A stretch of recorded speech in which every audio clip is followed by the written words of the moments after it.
Cyber నేరగాళ్ల ఆట కట్టించాల్సిన విభాగమే cyber దాడులకు గురైతే పరిస్థితి ఏంటి? ప్రజలకు డిజిటల్ భద్రతపై అవగాహన కల్పించే అత్యున్నత సంస్థే తన ఖాతాను కాపాడుకోలేకపోతే ఎవరికి చెప్పుకోవాలి? ప్రస్తుతం తెలంగాణ సైబర్ సెక్యూరిటీ బ్యూరోకు ఎదురైన ప్రాభవం ఇదే.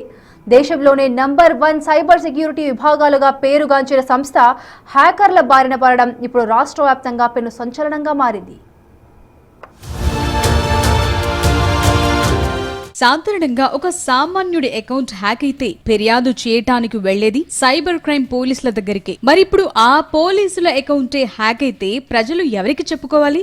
ఎస్, గతంలో జాతీయ స్థాయిలో ఎన్నో అవార్డులు, ప్రశంసలు అందుకున్న తెలంగాణ సైబర్ సెక్యూరిటీ బ్యూరో అధికారిక ఎక్స్ అకౌంట్ మే 22వ తేదీన హ్యాక్ కు గురైంది. విచిత్రం ఏంటంటే సైబర్ నేరాలను నిమిషాల్లో గుర్తించాల్సిన అధికారులు ఈ హ్యాకింగ్ జరిగి దాదాపు 20 రోజులు గడుస్తున్నా కనీసం గుర్తించలేకపోయారు. సోషల్ మీడియాలో ఈ విషయంపై నెటిజన్లు చర్చించుకోవటం, మీడియాలో వార్తలు రావటం ప్రారంభమైన తరువాతే సైబర్ సెక్యూరిటీ అధికారులు నిద్రలేచారు. అంటే ఎంతలా మానిటరింగ్ చేస్తున్నారో అర్థం చేసుకోవచ్చు.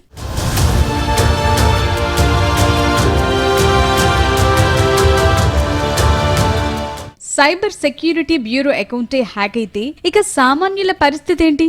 ఈ ఘటన బయటకు రాగానే సోషల్ మీడియాలో నెటిజన్లు, ఐటీ ఎక్స్పర్ట్స్ తీవ్ర ఆగ్రహం వ్యక్తం చేస్తున్నారు. సైబర్ మోసాలను అరికడతామని చెప్పే ప్రభుత్వ డిపార్ట్మెంట్ కి ఈ గతి పడితే ఒక కామన్ పబ్లిక్ సైబర్ నేరగాళ్ల బారిన పడితే న్యాయం ఎలా జరుగుతుంది అనేది ఇప్పుడు అందరి నోటా వినిపిస్తోన్న ప్రశ్న. అత్యాధునిక సాంకేతికత, దర్యాప్తు వ్యవస్థలు ఉన్న సంస్థ ఇంత నిర్లక్ష్యంగా వ్యవహరించడంపై సర్వత్రా విమర్శలు వ్యక్తమవుతున్నాయి.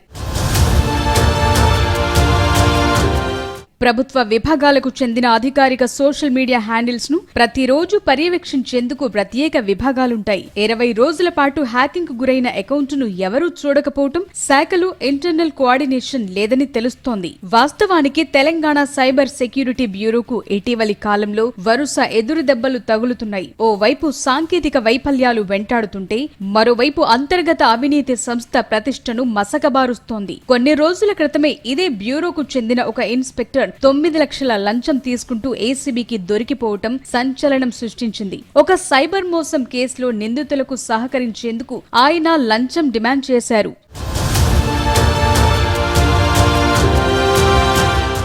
అసలు ఈ అకౌంట్ ఎలా హ్యాక్ అయింది? 2 ఫ్యాక్టర్ అథెంటికేషన్ వంటి ప్రాథమిక భద్రతా ప్రమాణాలు పాటించలేదా, లేదా పాస్వర్డ్ మేనేజ్మెంట్ లో లోపాలున్నాయా అనే కోణంలో ప్రస్తుతం విచారణ జరుపుతున్నారు. ఈ ఘటన కేవలం ఒక అకౌంట్ హ్యాకింగ్ మాత్రమే కాదు, ప్రభుత్వ డిజిటల్ భద్రతా వ్యవస్థలో ఉన్న లొసుగులను ఎత్తి చూపింది. సైబర్ సెక్యూరిటీ బ్యూరో తనను తాను కాపాడుకోలేకపోతే సామాన్యుల డేటా భద్రత ఎలా ఉంటుంది?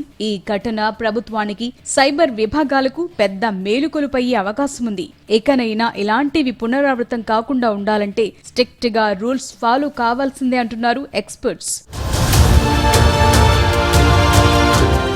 ఓవరాల్ గా సైబర్ నేరగాళ్లు వాడే అత్యాధునిక టూల్స్, ఫిషింగ్ పద్ధతులను పసిగట్టడంలో బ్యూరో వెనుకబడిందా అనే సందేహాలు ఇప్పుడు వ్యక్తమవుతున్నాయి. ఈ హ్యాకింగ్ ద్వారా లోపల ఉన్న కీలక డేటా ఏవైనా లీక్ అయ్యిందా, లేదా కేవలం ప్రచారానికి మాత్రమే హ్యాక్ చేశారా అనే విషయాలపై అధికారులు విచారణ జరుపుతున్నారు.